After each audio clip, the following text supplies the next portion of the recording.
यहाँ हामीले सुन्दर सुन्दर व्यक्तिहरूलाई भेटिरहेका छौँ। हाम्रो मान्छे देख्ने नहुने होइन विचार राख्नुपर्ने यसरी।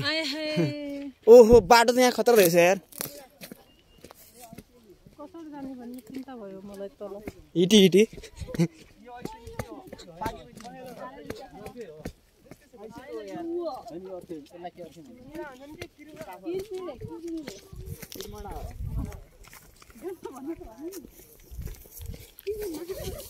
ल माछा माछा भ्यागुत्ता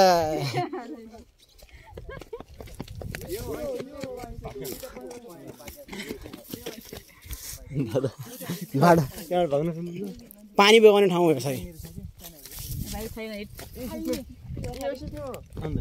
सिस्नु सिस्नु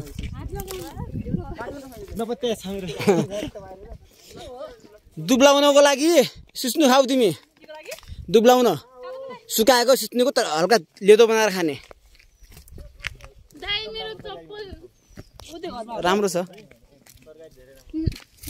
हामी चाहिँ आज के हो काफल गाउँ डाँडामा आएको थियो एउटा काफल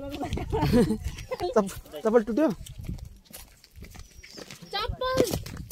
कस साट्यो चप्पल मागेर ल्याएको मलाई उत्तिकै छोडिदिनु भयो। मेरो चप्पल टुट्यो दाइहरूले मेरो खुब छोड्यो हामीले मतलब नि गर्नु भएन। अनि एकजना दिदीले चप्पल दिनु भयो मायाले।